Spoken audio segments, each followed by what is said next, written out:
Many of the people Trump has surrounded himself with seem to actively enjoy lying to the public, but for some, the cracks are starting to show. I'm really just a little bit overwhelmed.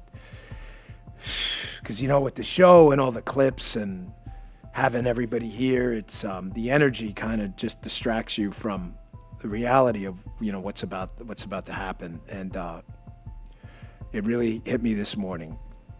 I want you to know how much I love you guys. I mean that. People throw that term around, but I really love you guys. I feel like I've met so many of you. Some of you I've never even seen, whether it was Eric or Jeremy on the radio show. I chose early on to interact with my audience in kind of a different way, and it's paid me back so many dividends. And there's nothing more incredible than going out at a book signing and someone goes, hey, how'd that treat you gave Lucy the other day work out? And you're like, how'd you know that? Like, you said it on the radio. I'm like, I did? Like, that people, the relationship seems so asymmetric at times. Like, you know about me, but I don't know about you. But I know all I need to know about you, which is you've been there for me when I needed you. If you are a corrupt politician out there, if you are engaged in behavior, you know what you're doing, we're going to find you. I promise. No one is going to get off. The days of selecting and putting your partisan bias on and taking care of your friends, those days are over. You know what, Sean? I don't have any friends. I don't want any friends. Well, maybe outside of you and a couple of. I don't care. I didn't come here for the money. I didn't come here to make. I know. No, you didn't go there for the money. I can tell people that for sure. No, I didn't come here to make friends.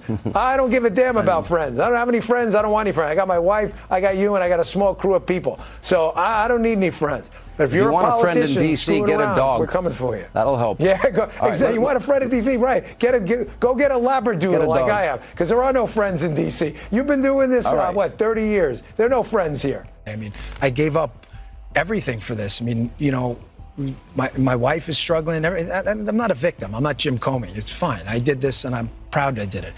But if you think we're there for tea and crumpets, well, I mean, Cash is there all day. We share it. Our offices are linked. He turns on the faucet. I hear it. He's there he gets in at like 6 o'clock in the morning. He doesn't leave till 7 at night. I'm in there at 7:30 in the morning. He uses the gym. I work out in my apartment. But I stare at these four walls all day in D.C., by myself, divorced from my wife. Not divorced, but separated, divorced. And it's hard. I mean, we love each other, and it's hard to be apart. But you're doing some great work. You're straightening out the FBI. You're moving buildings. There's a lot of change. I'm not sure if anybody in this room has listened to Mr. Bongino when he talks about the past corruption at the FBI, when he talks about his experience serving for the United States Secret Service. This is a man who loves his country and who has honorably served our country in ways that many people have not. He understands the depth of the corruption at these institutions, which the American people reelected President Trump to shake up. And I think it's quite despicable to see many networks in this room who have had chyrons on their television screens labeling Mr. Bongino as a far-right podcaster. He is not. He is a former law enforcement agent. He is a former Secret Service agent who put his life on the line to protect this country, and that is why the President of the United States has entrusted him for this important role. He's also an outsider to this Washington swamp, and we often see that when outsiders are appointed to such coveted positions, a lot of people in this city get very, very nervous, and they should be, because Dan Bongino and Kash Patel and Attorney General Bondi are focused on rooting out the corruption at these agencies and ending the weaponization of government once and for all. Deputy FBI Director Dan Bongino is emerging as one of the most unpredictable characters in the Trump administration, and he seems to be causing some concern in Trump's inner circle. A source tells Fox News tonight that the FBI Deputy Director Dan Bongino has not been seen in the office since Wednesday after a heated argument with Attorney General Pam Bondi at the White House. Our correspondent David Spott has this story. A verbal clash between Attorney General Pam Bondi and Deputy FBI Director Dan Bongino at the White House this week over the release of DOJ's Epstein memo.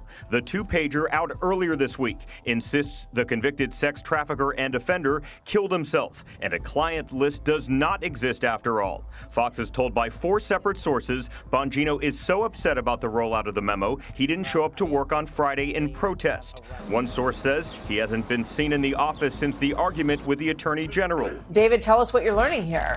Well, Martha, this clearly has been bubbling up over the past few days, but now spilling out into the public between Attorney General Pam Bondi and the Deputy FBI Director Dan Bongino. He took the day off today from work, we're told, because he's so upset about the rollout of the Epstein memo that DOJ released earlier this week. Two sources familiar with the meeting say both were at the White House on Wednesday to discuss a unity path forward with the Trump administration following criticism from the Trump base about a DOJ memo out earlier this week that insisted Jeffrey Epstein's client list never existed and he committed suicide. Now, this after Bondi, FBI Director Kash Patel, and Bongino for months said Epstein information would indeed be released in some form. Bongino apparently was so upset, again, he did not come to work. One source says they haven't seen him since Wednesday at work, and he may end up resigning. He was critical of the Bureau as a podcast host before being named Deputy FBI Director. While Trump is trying to convince the press that he had no knowledge or involvement in the transfer of Ghislaine Maxwell to a minimum security prison, his whole administration knows that this is a terrible look. Trump seems to think that he has like the charisma to just talk his way out of anything, and maybe for some at one point he did, but he certainly doesn't now that he's having to beg people to clap at his speeches. The cult leader is getting old, the base isn't as blind as they were, and his minions are starting to think about what's next.